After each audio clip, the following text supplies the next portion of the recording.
So, hi, very good morning. This is Arsabaz, and I am here to talk about the fundamental rights. And before two video, we'll talk about the Article 12 and 13 and the rights of equality.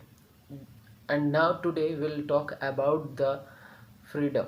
Okay, rights of freedom. So, जो इसके article है, सबसे पहले जो इसके article है वो 4 article है, 19 to 22। ओके, सो इसमें 4 आर्टिकल के बारे में हम लोग देखेंगे और जानने की कोशिश करेंगे कि इसमें हमें क्या क्या अधिकार दिए गए हैं। ठीक है, और article 1914, okay, this is very the crucial part of the fundamental rights, very crucial. So start करते हैं आर्टिकल 19 से। Before shortly know about the article 14 to 18. Firstly, we talk about the article 12, which is talk about the state, and the second is who gives power of Supreme Court and High Court, and the article 14 विधि के समक्ष समानता और समान संरक्षण की बात करता है, और आर्टिकल 15 वो कहता है कि 5 आधार पर किसी के साथ कोई भी भेदभाव नहीं किया जाएगा। आर्टिकल 16 समान रोजगार के अवसर की बात करता है। आर्टिकल 17 छुआछूत के विरुद्ध अधिकार देता है। Article 18 rights of status in another country. Okay, so this is the shortly introduce the article 14 rights of equality and article 12 and 13. Now we'll talk about the freedom. So article 19 gives 6 type of freedom. Firstly, बोलने यानी भाषा अभिव्यक्त करने की आज़ादी दिया है। संगठन और सम्मेलन बनाने की आज़ादी दिया है। घूमने, रहने और बसने और साथ ही व्यापार करने की आज़ादी हमें देता है। तो ये 6 प्रकार के जो आर्टिकल 19 में हमें अधिकार दिए हैं, तो ये हमारे लिए एक नील के पत्थर, या फिर आप समझे कि एक ऐसा ढांचा प्रस्तुत किया गया है संविधान के द्वारा देश के नागरिकों को, कि इसके अलावा आई डोंट थिंक सो कि हमें और भी कुछ चीज़ें की ज़रूरत है, क्योंकि आपको बोलने की आज़ादी मिल जाती है। अब कोई भी जैसे कि बहुत सारे ऐसे मुल्क है, जैसे नॉर्थ कोरिया, आप चले जाएं नॉर्थ एंड साउथ कोरिया, वहाँ पे बहुत ज़्यादा रिस्ट्रिक्शन है बोलने पर। बहुत चीज़ें ऐसे, जैसे टेलीविज़न पर कोई अलग सा कंटेंट किसी कंट्री के द्वारा डाला जा रहा है तो उसको देखने पर, तो इस तरह का प्रतिबंध है दूसरे मुल्क पर। लेकिन भारत एक इकलौता ऐसा मुल्क है जहाँ पर बहुत टाइप्स के हमें आज़ादी दी जाती है। 6 टाइप्स की तो मैंने आर्टिकल 19 पे ही बात कर ली। आर्टिकल 20 में हमें देखेंगे कि गिरफ्तारी के संबंध में, ठीक है, अपराध के संबंध में हमें संरक्षण दिया जाता है।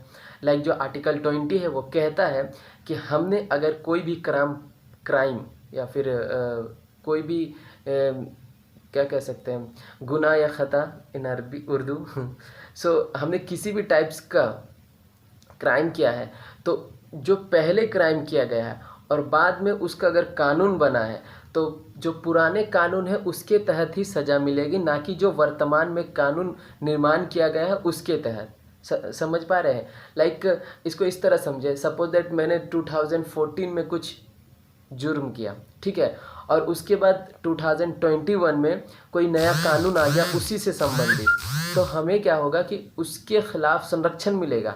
संरक्षण इस संदर्भ में मिलेगा कि 2019 में जो कानून बना है, ठीक है, तो उसके अनुसार हमें सज़ा नहीं दिया जाएगा, हमें सज़ा दिया जाएगा 2014 के वर्तमान में जो कानून था उसके अनुसार, उसके आधार पर हमें सज़ा दी जाएगी। सो आर्टिकल 20 जो है इससे संबंधित हमें संरक्षण देता है। आर्टिकल 21 जो है वो which is also very important, वो हमें देता है जीने का अधिकार। जैसे कि मैंने बताया था कि जो फंडामेंटल राइट्स होते हैं वो सीमा से बंधे नहीं होते हैं, ठीक है। आप चाहे हिंदुस्तान के किसी भी कोने में रहें या फिर कोई दूसरे मुल्क में रहें, वहाँ पर आपको जीने की आज़ादी दिया जाता है, जिसको हम राइट टू लिव्स की फ्रीडम कहते हैं, ठीक है। सो आर्टिकल 21 हमें जीने की आज़ादी देता है, और article 21A which is very important for the children, सरकार ने एक संशोधन किया और उस संशोधन में 14 वर्ष के कम उम्र के बच्चे को प्राथमिक शिक्षा अनिवार्य कर दिया। ठीक है, प्राथमिक शिक्षा अनिवार्य कर दिया 14 वर्ष के कम उम्र के बच्चे को। इसे हम लोग डीपीएसपी में भी देखेंगे। Article 39 and the 44 will see this same topic there. Okay, DPSP जो है वो कर्तव्य है, ठीक है, directive principle of state policy, जो राज्य होता है, राज्य के लिए दिशा निर्देश का काम करता है। ठीक है, सो इस पे हम लोग बाद में चर्चा करेंगे डीपीएसपी पर, लेकिन अभी हम लोग बात कर रहे थे आर्टिकल 21, जिसमें हमने बताया कि जीने का अधिकार और उसके साथ अनिवार्य शिक्षा 14 वर्ष के कम उम्र के बच्चे को। उसके बाद आर्टिकल 22 भी हमें संबंधित है गिरफ्तारी और नज़रबंद से। ठीक है, किसी भी तरह, जैसे कि कभी कभी ऐसे हालात हो जाते हैं देश के सामने जिसे लोगों को गिरफ्तार किया जाता है, उससे पूछताछ किया जाता है, मतलब जो सीरियस क्राइम होता है, लाइक जैसे टेररिस्ट अटैक हो जाता है, ठीक है ना। तो अगर राज्य सरकार पुलिस को ऐसा लगता है या फिर किसी को शक उस पर होता है तो वो उसको उस आधार पर उठा सकता है, ठीक है, गिरफ्तार कर सकता है पूछताछ करने के लिए, लेकिन उस पर भी उसे कुछ अधिकार दिए जाते हैं, जैसे कि 24 घंटे के अंतर्गत मजिस्ट्रेट के सामने पेश करना, पहला। दूसरा, विधि व्यवसाय यानी वकील की सहायता ले सकते हैं। तीसरा, हमें हमारे घर में सूचना देने का अधिकार। सो ये 3 पॉइंट जो है वो आर्टिकल 22 के तहत हमें मिलता है।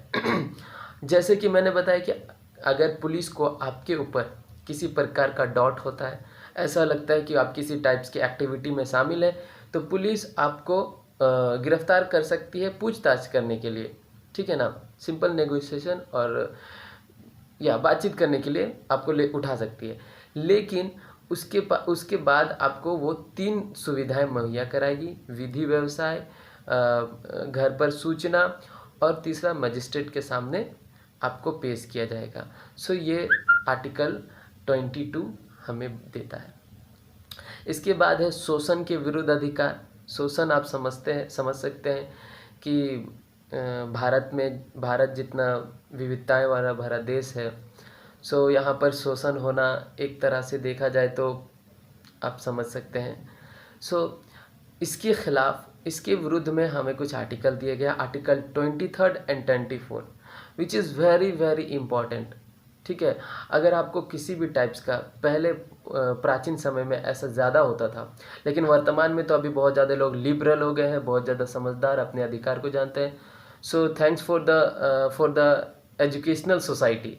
ठीक है, मैं एजुकेशनल सोसाइटी का बहुत ज़्यादा धन्यवाद करूँगा कि उसने लोग को अपने अधिकार से परिचित कराया, वरना इतना ये आसान नहीं होता। भारत 130-35 करोड़ जनसंख्या वाला देश है, दुनिया की सबसे मतलब जो सेकंड लार्जेस्ट पॉपुलेशन है वो यहाँ पर है, वो भारत में एग्जिस्ट करती है। मल्टीपल टाइप्स ऑफ धर्म के लोग रहते हैं, रिलीजन्स रहते हैं, फेथ रहते हैं।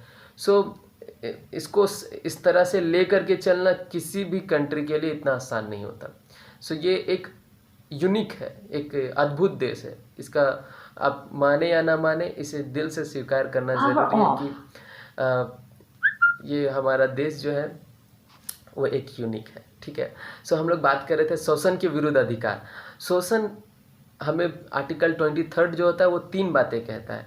वो कहता है कि बाल श्रम पर प्रतिबंध होगा, बेगारी प्रथा पे रोक होगा, और मानव अनैतिकता व्यवहार पर प्रतिबंध होगा। अनैतिकता पर व्यवहार क्या है?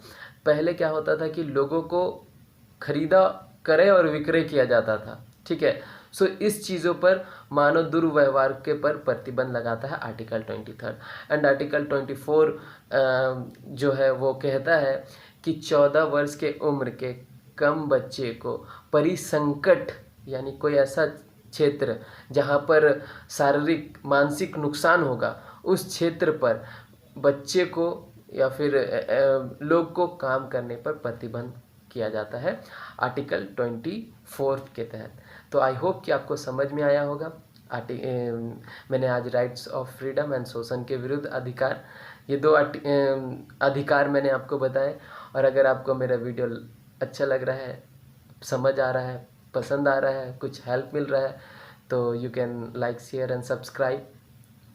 And also one more thing, जो मुझसे गाइड लेना चाहते हैं लाइक यूपीएससी एंड जेपीएससी से संबंध में, so of course you can. And at the end of video I was just tell you that की keep hard work, keep motivates yourself, because we don't know life will come, how will come, so keep hard work. Thank you so much. God bless you all.